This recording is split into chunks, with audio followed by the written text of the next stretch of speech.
नमस्कार दोस्तों, आज की नई वीडियो में आप सभी का स्वागत है। अक्सर लोग जब गोल्ड ख़रीदने के लिए जाते हैं इन्वेस्टमेंट के पॉइंट ऑफ व्यू से, तो ये एक क्वेश्चन ज़रूर रहता है कि ज्वेलरी ख़रीदें या कॉइन या बार में इन्वेस्ट करें। तो देखिए, दोनों ही इन्वेस्टमेंट के लिए ठीक है। कॉइन में अगर आप इन्वेस्ट करेंगे तो वो देखिए उसकी प्योरिटी 24 कैरेट की होती है, ठीक है। उस पर मेकिंग चार्जेस भी बहुत ही माइनर से होते हैं, ठीक है। उसको हैंडल करना भी रखना भी ईजी होता है। तो 24 कैरेट का गोल्ड है, इन्वेस्टमेंट के पॉइंट ऑफ व्यू से ठीक होता है।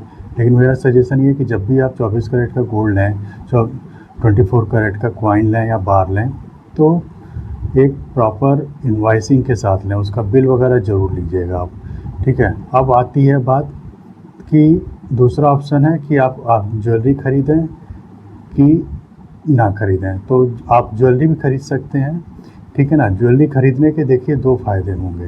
पहला तो आप उसको यूज़ कर सकते हैं, दूसरा ये है कि कभी भी अगर आपको इन फ्यूचर में कभी भी पैसे की ज़रूरत पड़ी तो उसको आप प्लस भी कर सकते हैं, ठीक है।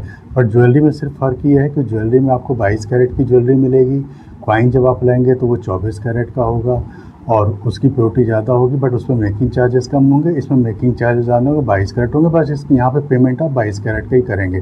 बट ज्वेलरी के केस में उसका फ़ायदा ये है कि जब भी आप ज्वेलरी ख़रीदेंगे, उस इन्वेस्टमेंट के पॉइंट ऑफ व्यू से भी अगर आप ख़रीदते हैं तो वो एक यूजेबल आपका इन्वेस्टमेंट है कि अगर आप उसको जब ज़रूरत पड़ी तो आप पहन सकते हैं। घर में कोई शादी या फंक्शन पड़ा तो उसमें आप पहन सकते हैं, और कभी भी इन फ्यूचर में देखिए पैसे की ज़रूरत पड़ी तो आप उसको प्लस भी कर सकते हैं, ठीक है। तो ये दोनों ही ऑप्शन आपके पास अवेलेबल हैं। लेकिन आज के इस दौर में जहाँ पे कि कभी भी पैसे की ज़रूरत पड़ सकती है, जिस तरीके से लाइफ स्टाइल लोगों की चेंज हो रही है, तो पैसे की नीड्स जो है बहुत फ्रिक्वेंटली होती है।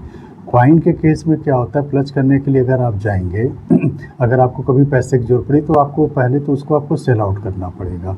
आज के रेट पे आप उसे सेल करेंगे। गोल्ड में सबसे अच्छी चीज़ एक यही है कि आप गोल्ड को कभी भी चाहें तो आप उसको प्लस कर सकते, सेल आउट कर सकते हैं, ठीक है ना। आज के रेट पे आप गए, उसको हार्ड कैश है, आपने गए तुरंत उसको प्लस सेल आउट कर दिया, ठीक है। ऑर्नामेंट्स के केस में आप क्या करेंगे, उसका सेल आउट का भी एक ऑप्शन होता है, बट हम उसको सजेस्ट नहीं करेंगे कभी सेल आउट करने के लिए। हम भी कहेंगे कि आप उसको प्लस कर दीजिए हैं, और उसके अगेंस्ट में लोन ले लीजिए। इन फ्यूचर आपको जितने दिन की ज़रूरत है उतने दिन के लिए आप लोन ले लीजिए, उसके बाद उसको पे आउट कर दीजिए और उसको उतना गोल्ड वापस ले लीजिए। तो आपका एक एसेट जो आपने लिया था वो एसेट आपका एज इट इज़ आपके पास अवेलेबल रहेगा, बना रहेगा, ठीक है। तो मेरी अगर ओपिनियन अगर आप पूछेंगे तो मेरे हिसाब से तो ज्वेलरी में ज़्यादा इन्वेस्टमेंट कर लीजिए। मैं ये नहीं कभी कहूँगा कि आप कॉइन में या बार में इन्वेस्ट मत करिए, बिल्कुल करिए। लेकिन जहाँ पे एक लिमिटेड अमाउंट की बात आती है इन्वेस्टमेंट को लेके, तो ज्वेलरी में, क्योंकि देखिए क्या है ना कि अगर आप कॉइन में इन्वेस्ट करेंगे और वो इन्वेस्ट करने के बाद क्या होगा, कॉइन एक डेड आइटम हो जाएगा। आप उसको लेंगे, लॉकर में डाल देंगे या अलमारी में रख देंगे, कहीं भी रख देंगे, उसका कोई यूज़ नहीं है।